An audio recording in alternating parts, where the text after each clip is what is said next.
You're listening to Loving BDSM Podcast, Episode 2. Today, we're discussing communication as a submissive and how to talk to your dominant. Hey everybody, Kayla Lords here. John Brownstone isn't a figment of my imagination, and you will hear his voice, just not today. Welcome to the Loving BDSM Podcast. If this is your first time listening, then thanks for coming. Loving BDSM is produced every Friday for your kinky pleasure, and show notes can be found at kaylalords.com. Come back often and feel free to add the podcast to your favorite RSS feed or iTunes as soon as we're approved. You can also follow me on Twitter at Kayla Lords, and John Brownstone is real too. Go visit him at southernsursplace.com.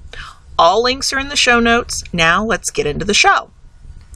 So I was writing an article for Submissive Guide the other day with steps and hints to help submissives talk to their dominants when they want to renegotiate some aspect of their relationship, and I was struck by how often we, submissives think we can't talk to our dominant partner. Too many submissives ask for advice on how to talk to my dominant, and none of it makes sense to me. If that person is your dominant, I'm going to assume you had a conversation at some point, right? I'm hoping it was a healthy, lively, open debate between you at the time. Now that you're their submissive, you still have the freedom to communicate with your dominant when you need to. Okay, there's a caveat there. Every relationship is different, and you might have a protocol about when, where, and how communication can take place. The one thing that should never be limited, though, is the freedom to express your thoughts during that conversation. So if you're scared to talk to your dominant, my first question is why? Do they make it difficult to speak to? Does your dominant refuse to hear you? Do they belittle you or say you're not allowed to ask for changes? Basically, do they think you should shut up, sit down, and let them run the show? Well, then we might have a problem. It's one thing to set a protocol, say for a master-slave relationship, where you mutually agree that your master will tell you when to speak, what to wear, when to go to the bathroom, when to sleep, among other things. It's completely different, though, to be told that you're not allowed to express your own desires and that you don't get to ask for changes to your dynamic just because you're submissive. I'm calling bullshit on that one. That's not a good situation to be in, and you may have much bigger problems than a fear of communicating with your dominant. So if those aren't your reasons for being scared, what else could it be? Are you afraid of rejection? Are you afraid your dominant won't agree with what you want? Hell, are you afraid they will? That's a problem I have. Sometimes I get an idea in my head, like asking to be micromanaged during weight loss. I was a little scared to have the conversation because I didn't know if I could really handle that much oversight in any aspect of my life. Ultimately, by the way, Daddy didn't agree to go that far, which just shows you shouldn't let the fear of their response stop you. You never know what your dominant will say or do.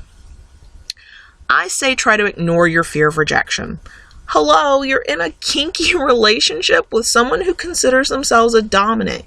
Yes, we all have our biases and limits, but rejection of a kinky idea shouldn't be too big of a concern when you're talking to someone who wants you to get on your knees for them or do other crazy kinky things. If you didn't reject them and their kinky self, they shouldn't reject you either. That being said, if your rejection is based on their reaction to other discussions you've had, you may want to try an easier, gentler method for talking to them. Now, if that doesn't work, well, you might have to dig deep within yourself to decide if you want to be in a relationship with someone who would reject you over your fantasies, thoughts, or desires. We don't always have to accept what our partner wants or even like it. But in a loving, open, trusting relationship, we shouldn't reject each other over it either. Okay, so what are these easier, gentler methods for talking to your dominant? It's a little bit like going in to talk to your boss, actually. If you wouldn't slam your boss's door open, stand over their desk, shout your demands, and then stomp out of the room before they even answer, you shouldn't have a similar approach with your dominant either. Loud voices, demands, and aggression don't work well in a situation where you're asking for something you want and the other person has the ability to deny you. For the record, your dominant shouldn't approach you like this either, but we're talking about you right now. We'll get to dominance another day. Okay, so I have several steps that I use, especially when it's a brand new topic that's never come up before. You ready? Number 1, approach your dominant and let him, okay, or her, know that you have something on your mind you want to discuss. If they give you that panicked look of, oh shit, what's wrong? Assure them everything is fine, but that you want to have a serious discussion when it's convenient for you both. Sometimes you get lucky and the right moment is right then. Most of the time it's not. I've heard on more than one occasion, we'll talk tonight, baby girl. Be prepared for that. 2, watch their mood. A bad day at work, illness, or just a rough night at home might mean they aren't in the right frame of mind to hear a bunch of details. I used to gauge Daddy's mood by how he handled requests for decision making. Simple stuff. What do you want for dessert? Can I do this or that? If his body tensed up just thinking about making a decision, it wasn't the right time to ask for more of something in our relationship. Remember, y'all, timing is everything. 3, be respectful. You're the submissive, they're the dominant. Act that way. You're asking for something that you want, even if big or small. Be a good submissive in this conversation and behave. Follow your protocols and stay calm. This isn't the time for your inner brat to show up. 4, explain what you've been thinking, where you learned about it, and what you want. Go into as much detail as you can. Tell your dominant what it means to you and why you think it will be good for you, your dominant, or both of you. This is especially true when you want to explore a new kink or fetish or add something to your dynamic. For example, let's say you want to take your DS relationship from a sometimes as it works kind of thing to a full 24/7 lifestyle. That's a big step. You better be able to show you've given it some thought. Now, that's not saying you won't discover more and learn more as you go on, but half-baked ideas probably won't get that far in this discussion. Number 5, share where you found the idea and where you learned more. Have you read a blog, found a website, or, listened to a good, informative podcast? Hint, hint. This might be a new concept to your dominant too, and it's a good idea to give them a place to start so they can learn more. Few dominants I know will make a decision without learning more first, which really is a good thing. Number 6, be patient. You're probably not going to get a firm answer in the first conversation. You've been thinking about this for days or weeks, okay, sometimes only hours. Your dominant may need time to digest the information and decide what they want and need and what they're willing to do.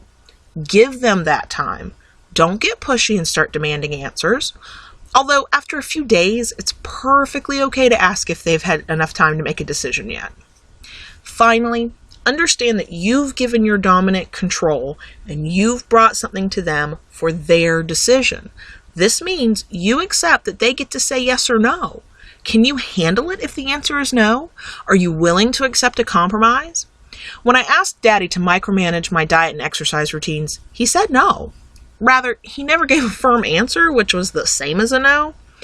Over time, we managed to work out a system that wasn't what I asked for, but worked just as well. The way it works, I come up with a plan, discuss it with him, get his input and approval, and then do what I know I'm supposed to do, understanding that he may step in from time to time if he doesn't think I'm following the plan, or he'll just knock the donut right out of my hand. It's a light-handed method, but for right now it works. If it stops working, I'll go back to him and we'll talk about it again, which is how it's supposed to be. So that's how we handle big or new issues that I bring to him. It's a process. Sometimes it happens in the space of an hour or two, and sometimes it takes days or weeks, which apparently is the universe's way of teaching me patience, which I hate. Okay, I do want to make one exception to my own so-called rules, which aren't really rules. They're just a guide that will hopefully help you. Anyway, I said a few minutes ago not to bring any half-baked ideas to a discussion. And for a formal discussion to renegotiate your dynamic, I think it's true. But, and this is a big but. I said big but.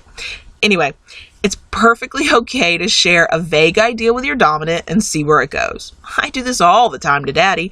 We talk all the time. It's not formal. It's not a negotiation. It's just chit-chat. Sometimes I get a vague thought or idea about something kinky or about DS, and I start out by saying, I've been thinking. He tends to laugh a little because he knows my wheels have been spinning and I'm sharing whatever random thought has come to mind, which is how this podcast was born, in case you wondered. What's cool about it is that we get the chance to discuss something in a small way together, to decide together if we want to know more or if it doesn't make sense for us. It's part of how we communicate, and we're always communicating. So my parting words today are this. Submissives shouldn't be afraid to speak up. Talk to your dominants about what you want and need. If you need help, use my steps or modify them to work for you. And if you're in a situation where you don't feel heard or aren't allowed to discuss your needs, you've got some soul searching to do about who you're with and where you need to be. Okay, y'all, thanks for listening. And remember, you can subscribe by RSS feed or eventually on iTunes. And the show notes can be found at kaylalords.com if you're not looking at them right now. Keep it kinky, y'all, and we'll be back next week.